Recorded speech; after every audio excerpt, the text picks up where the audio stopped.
الحمد لله الذي أنزل على عبده الكتاب ولم يجعل له عوجا قيما لينذر بأسا شديدا من لدنه ويبشر المؤمنين الذين يعملون الصالحات أن لهم أجرا حسنا ماكثين فيه أبدا وينذر الذين قالوا اتخذ الله ولدا ما لهم به من علم ولا لآبائهم كبرت كلمة تخرج من أفواههم إن يقولون إلا كذبا فلعلك باخع نفسك على آثارهم إن لم يؤمنوا بهذا الحديث أسفا إنا جعلنا ما على الأرض زينة لها لنبلوهم أيهم أحسن عملا وإنا لجاعلون ما عليها صعيدا جرزا أم حسبت أن أصحاب الكهف والرقيم كانوا من آياتنا عجبا إذ أوى الفتية إلى الكهف فقالوا ربنا آتنا من لدنك رحمة وهيئ لنا من أمرنا رشدا فضربنا على آذانهم في الكهف سنين عددا ثم بعثناهم لنعلم أي الحزبين أحصى لما لبثوا أمدا نحن نقص عليك نبأهم بالحق إنهم فتية آمنوا بربهم وزدناهم هدى وربطنا على قلوبهم إذ قاموا فقالوا ربنا رب السماوات والأرض لن ندعو من دونه إلها لقد قلنا إذا شططا هؤلاء قومنا اتخذوا من دونه آلهة لولا يأتون عليهم بسلطان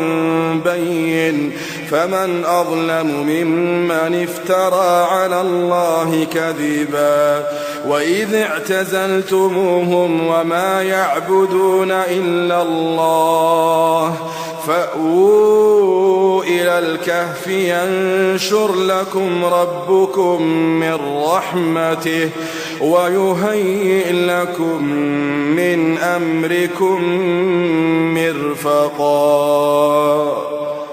وترى الشمس إذا طلعت تزاور عن كهفهم ذات اليمين وإذا غربت تقرضهم ذات الشمال وهم في فجوة منه ذلك من آيات الله من يهد الله فهو المهتد ومن يضلل فلن تجد له وليا مرشدا وتحسبهم أيقاظا وهم رقود ونقلبهم ذات اليمين وذات الشمال وكلبهم باسق ذراعيه بالوصيد لو اطلعت عليهم لوليت منهم فرارا ولملئت منهم رعبا وكذلك بعثناهم ليتساءلوا بينهم قال قائل منهم كم لبثتم قالوا لبثنا يوما أو بعض يوم قالوا ربكم أعلم بما لبثتم فابعثوا أحدكم بورقكم هذه إلى المدينة فلينظر أيها أزكى طعاما فليأتكم برزق منه وليتلطف ولا يشعرن بكم أحدا إنهم إن يظهروا عليكم يرجموكم أو يعيدوكم في ملتهم ولن تفلحوا إذا أبدا وكذلك أعثرنا عليهم ليعلموا أن وعد الله حق وأن الساعة لا ريب فيها إذ يتنازعون بينهم أمرهم فقالوا ابنوا عليهم بنيانا ربهم أعلم بهم قال الذين غلبوا على أمرهم لنتخذن عليهم مسجدا سيقولون ثلاثة رابعهم كلبهم ويقولون خمسة سادسهم كلبهم رجما بالغيب ويقولون سبعة وثامنهم كلبهم قل ربي أعلم بعدتهم ما يعلمهم إلا قليل فلا تمار فيهم إلا مراء ظاهرا ولا تستفت فيهم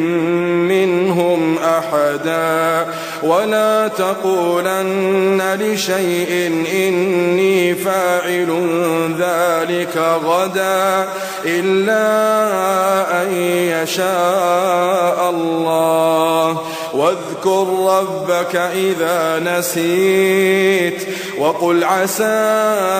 أن يهديني ربي لأقرب من هذا رشدا ولبثوا في كهفهم 300 سنين وازدادوا 9 قل الله أعلم بما لبثوا له غيب السماوات والأرض أبصر به وأسمع ما لهم من دونه من ولي ولا يشرك في حكمه أحدا واتل ما أوحي إليك من كتاب ربك لا مبدل لكلماته ولن تجد من دونه ملتحدا واصبر نفسك مع الذين يدعون ربهم بالغداة والعشي يريدون وجهه ولا تعد عيناك عنهم تريد زينة الحياة الدنيا ولا تطع من أغفلنا قلبه عن ذكرنا واتبع هواه وكان أمره فرطا وقل الحق من ربكم فمن شاء فليؤمن ومن شاء فليكفر إنا أعتدنا للظالمين نارا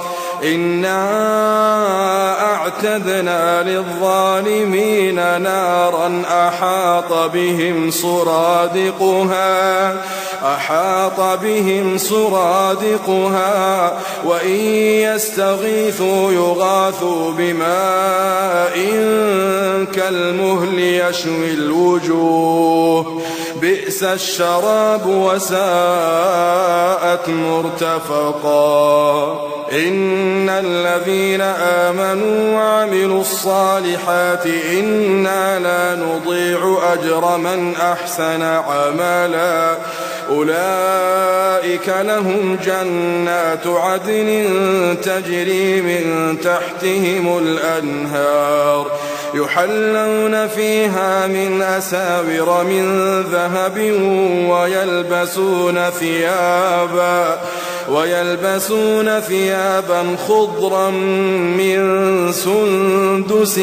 وإستبرق متكئين فيها على الأرائك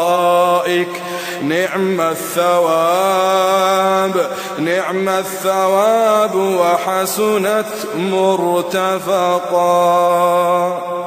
واضرب لهم مثل الرجلين جعلنا لأحدهما جنتين من أعناب وحففناهما بنخل وجعلنا بينهما زرعا كلتا الجنتين آتت أكلها ولم تظلم منه شيئا وفجرنا خلالهما نهرا وكان له ثمر فقال لصاحبه وهو يحاوره أنا أكثر منك مالا وأعز نفرا ودخل جنته وهو ظالم لنفسه قال ما أظن أن تبيد هذه أبدا وما أظن الساعة قائمة ولئن رددت إلى ربي لأجدن خيرا منها منقلبا. قال له صاحبه وهو يحامره أكفرت بالذي خلقك من تراب ثم من نطفة ثم سواك رجلا لكن هو الله ربي ولا أشرك بربي أحدا. ولولا إذ دخلت جنتك قلت ما شاء الله لا قوة إلا بالله إن ترني أنا أقل منك مالا وولدا فعسى ربي أن يؤتيني خيرا من جنتك ويرسل عليها حسبانا من السماء فتصبح صعيدا زلقا أو يصبح ماؤها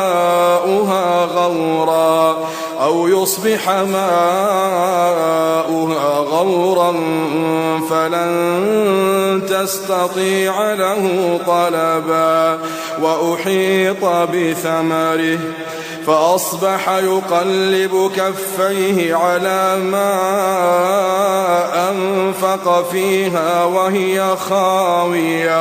وهي خاوية على عروشها ويقول يا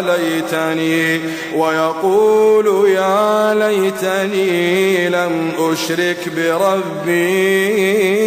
أحدا ويقول يا ليتني لم أشرك بربي أحدا ولم تكن له فئة ينصرونه من دون الله وما كان منتصرا هنالك الولاية لله الحق هو خير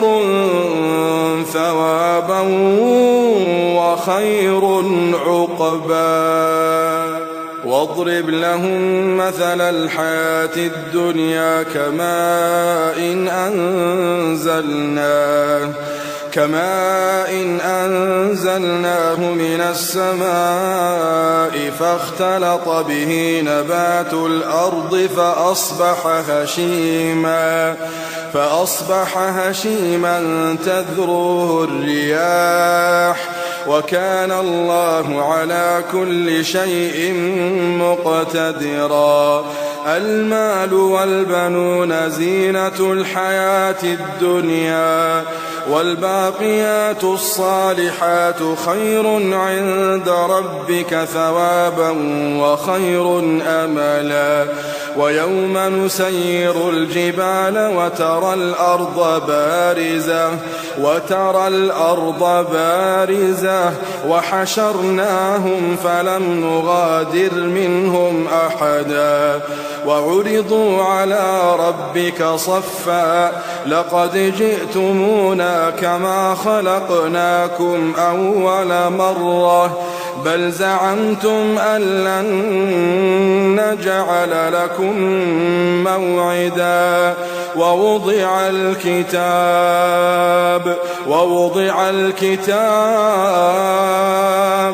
فترى المجرمين مشفقين مما فيه ويقولون يا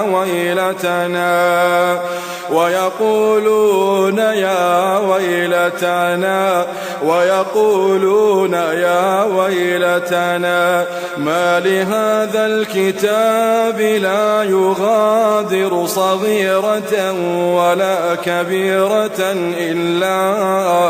أحصاها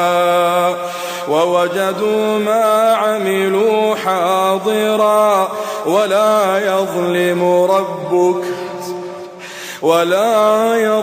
ربك أحدا. ووضع الكتاب فترى المجرمين مشفقين مما فيه ويقولون يا ويلتنا ما لهذا الكتاب لا يغادر صغيرة ولا كبيرة إلا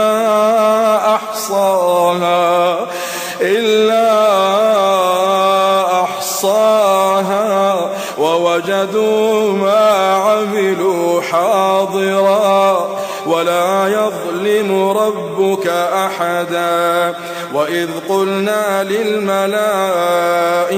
اسجدوا لآدم فسجدوا إلا إبليس كان من الجن ففسق عن أمر ربه أفتتخذونه وذريته أولياء من دوني وهم لكم عدو بئس للظالمين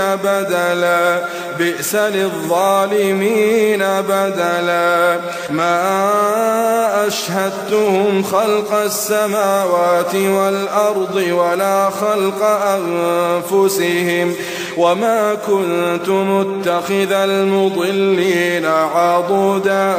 ويوم يقول نادوا شركائي الذين زعمتم فدعوهم فلم يستجيبوا لهم وجعلنا بينهم موبقا. ورأى المجرمون النار فظنوا أنهم مواقعوها ولم يجدوا عنها مصرفا. ولقد صرفنا في هذا القرآن للناس من كل مثل وكان الإنسان أكثر شيء جدلا. وما منع الناس أن يؤمنوا إذ جاءهم الهدى ويستغفروا ربهم إلا أن تأتيهم سنة الأولين أو يأتيهم العذاب قبلا وما نرسل المرسلين إلا مبشرين ومنذرين ويجادل الذين كفروا بالباطل ليدحضوا به الحق واتخذوا آياتي وما أنذروا هزوا ومن أظلم ممن ذكر بآيات ربه فأعرض عنها ونسي ما قدمت يداه إنا جعلنا على قلوبهم أكنة أن يفقهوه وفي آذانهم وقرا وإن تدعهم إلى الهدى فلن يهتدوا إذن أبدا وربك الغفور ذو الرحمة لو يؤاخذهم بما كسبوا لعجل لهم العذاب بل لهم موعد لن يجدوا من دونه موئلا وتلك القرى أهلكناهم لما ظلموا وجعلنا لمهلكهم موعدا وإذ قال موسى لفتاه لا أبرح حتى أبلغ مجمع البحرين أو أمضي حقوبا فلما بلغا مجمع بينهما نسيا حوتهما فاتخذ سبيله في البحر سربا فلما جاوزا قال لفتاه آتنا غداءنا لقد لقينا من سفرنا هذا نصبا قال أرأيت إذ أوينا إلى الصخرة فإني نسيت الحوت وما أنسانيه إلا الشيطان أن أذكره واتخذ سبيله في البحر عجبا قال ذلك ما كنا نبغ فارتدا على آثارهما قصصا فوجدا عبدا من عبادنا آتيناه رحمة من عندنا وعلمناه من لدنا علما قال له موسى هل أتبعك على أن تعلمني مما علمت رشدا قال إنك لن تستطيع معي صبرا وكيف تصبر على ما لم تحط به خبرا قال ستجدني إن شاء الله صابرا ولا أعصي لك أمرا قال فإن اتبعتني فلا تسألني عن شيء حتى أحدث لك منه ذكرا فانطلقا حتى إذا ركبا في السفينة خرقها قال أخرقتها لتغرق أهلها لقد جئت شيئا إمرا قال ألم أقل إنك لن تستطيع معي صبرا قال لا تؤاخذني بما نسيت ولا ترهقني من أمري عسرا فانطلقا حتى إذا لقيا غلاما فقتله قال أقتلت نفسا زكية بغير نفس لقد جئت شيئا نكرا قال ألم أقل لك إنك لن تستطيع معي صبرا قال إن سألتك عن شيء بعدها فلا تصاحبني قد بلغت من لدني عذرا فانطلقا حتى إذا أتيا أهل قرية استطعما أهلها فأبوا أن يضيفوهما فوجدا فيها جدارا يريد أن ينقض فأقامه قال لو شئت لاتخذت عليه أجرا قال هذا فراق بيني وبينك سأنبئك بتأويل ما لم تستطع عليه صبرا قال هذا فراق بيني وبينك سأنبئك بتأويل ما لم تستطع عليه صبرا أما السفينة فكانت لمساكين يعملون في البحر فأردت أن أعيبها وكان وراءهم ملك يأخذ كل سفينة غصبا وأما الغلام فكان أبواه مؤمنين فخشينا أن يرهقهما طغيانا وكفرا فأردنا أن يبدلهما ربهما خيرا منه زكاة وأقرب رحما وأما الجدار فكان لغلامين يتيمين في المدينة وكان تحته كنز لهما وكان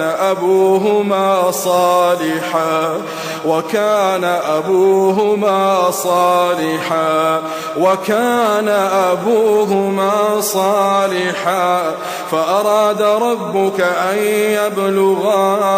أشدهما ويستخرجا كنزهما رحمة من ربك وما فعلته عن أمري ذلك تأويل ما لم تسطع عليه صبرا ويسألونك عن ذي القرنين قل سأتلو عليكم منه ذكرا إنا مكنا له في الأرض وآتيناه من كل شيء سببا فأتبع سببا حتى إذا بلغ مغرب الشمس وجدها تغرب في عين حمئة ووجد عندها قوما قلنا يا ذا القرنين إما أن تعذب وإما أن تتخذ فيهم حسنا قال أما من ظلم فسوف نعذبه ثم يرد إلى ربه فيعذبه عذابا نكرا وأما من آمن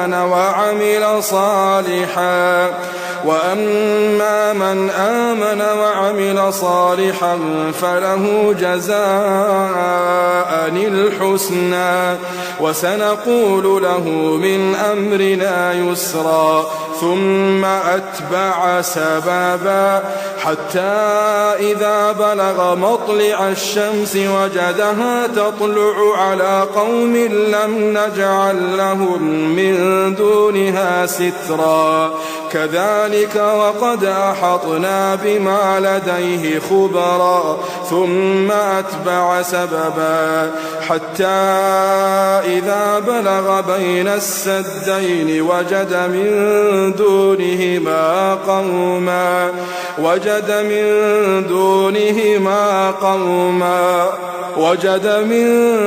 دونهما قوما لا يكادون يفقهون قولا قالوا يا ذا القرنين إن يأجوج ومأجوج مفسدون في الأرض فهل نجعل لك خرجا على أن تجعل بيننا وبينهم سدا قال ما مكنني فيه ربي خير فأعينوني بقوة أجعل بينكم وبينهم ردما آتوني زبر الحديد حتى إذا ساوى بين الصدفين قال انفخوا حتى إذا جعله نارا قال آتوني أفرغ عليه قطرا فما استطاعوا أن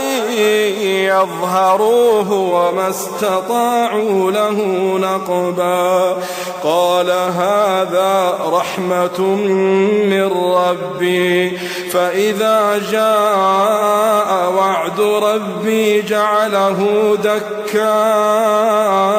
وكان وعد ربي حقا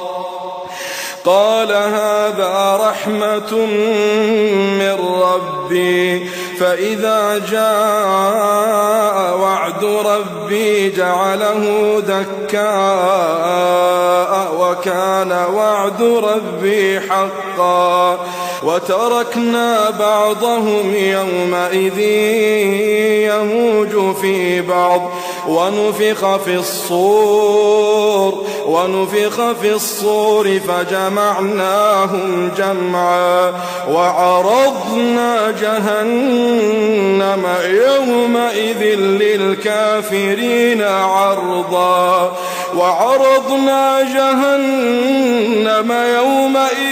للكافرين عرضا الذين كانت أعينهم في غطاء عن ذكري وكانوا لا يستطيعون سمعا أفحسب الذين كفروا أن يتخذوا عبادي من دوني أولياء إنا أعتدنا جهنم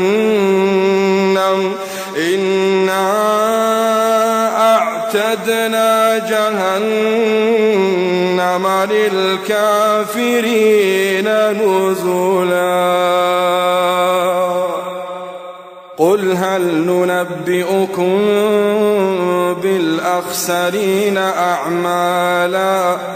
قل هل ننبئكم بالأخسرين أعمالا الذين ضل سعيهم في الحياة الدنيا وهم يحسبون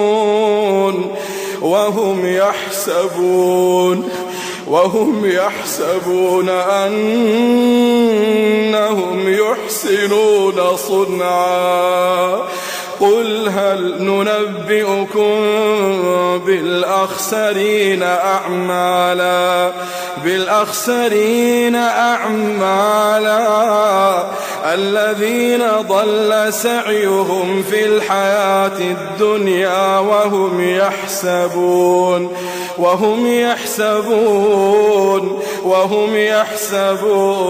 أنهم يحسنون صنعا أولئك الذين كفروا بآيات ربهم ولقائه فحبطت أعمالهم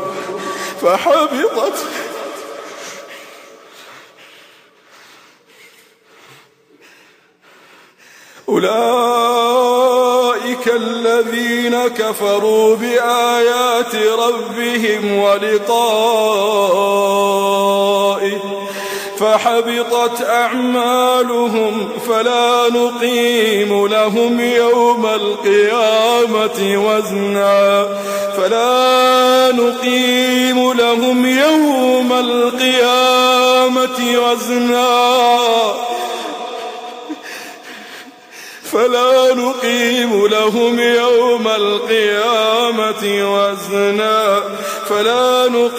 لهم يوم القيامة وزنا ذلك جزاؤهم جهنم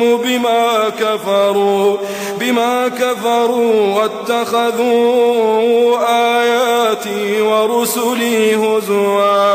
إن الذين آمنوا وعملوا الصالحات كانت لهم جنات الفردوس نزلا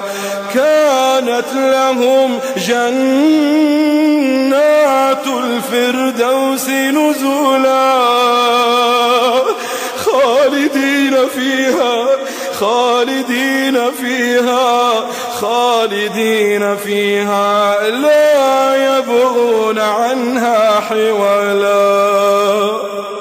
اللهم إنا نسألك الجنة.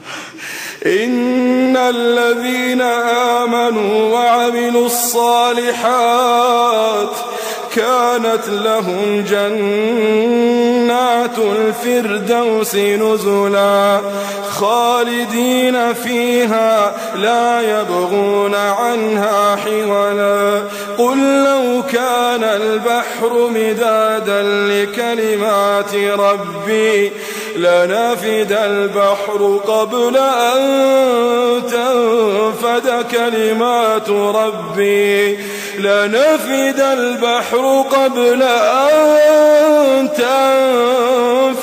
كلمات ربي ولو جئنا بمثله مددا. قل إنما أنا بشر مثلكم يوحى إلي أنما إلهكم إله واحد فمن كان يرجو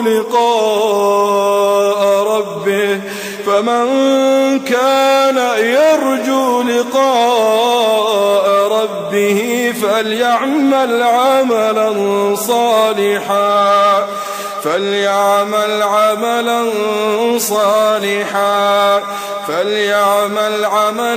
صالحا ولا يشرك بعبادة ربه أحدا.